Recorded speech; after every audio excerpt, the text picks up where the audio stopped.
I died and saw God, a chilling testimony. Before I start my story, please support the channel by subscribing, liking the video, and turning on post notifications. God bless you. I was visiting a friend when, out of nowhere, I just stopped breathing. By the time the medics arrived, I was already dead. When I died, I fell straight through the floor. I crashed through the earth, rocks and dirt scraping against my back. I could still see my living room above me. But as I kept falling, that opening grew smaller and smaller until it was just a distant beam of light. I landed in a cold, dark space filled with a stench unlike anything I've ever smelled. And then I felt them, hands. Dirty, scabby hands with overgrown nails, clawing at me, pulling my hair, digging into my skin. There were hands of men, women, even children, all reaching for me in the darkness. The air was thick with silence, except for the sound of labored breathing.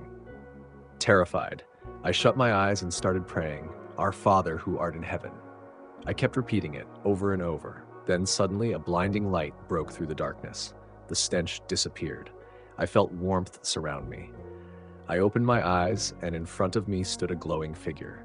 Without a word, they lifted their hand, and everything that had been holding me just vanished. I looked around, and as far as my eye could see, there were hands, millions of them, lifted in every direction. But the air now smelled fresh, like flowers and newly cut grass. I turned back to the figure, unable to see a face, just overwhelming light. Then, with another motion of their hand, I was pulled back toward the opening I had fallen through. But before I could process what was happening, I slammed into something hard, knocking the wind out of me.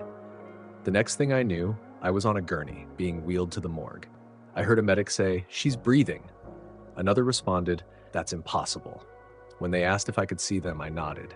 They freaked out. I tried to tell them I saw God, but there were tubes in my mouth. They rushed me to surgery, where I died multiple times. My body was broken, my kidney torn, my colon ruptured, my lung punctured from CPR. I had been without oxygen for 30 minutes. My family was told there was no hope for me. But I know what happened. I know who saved me. God is real. Say it in the comments.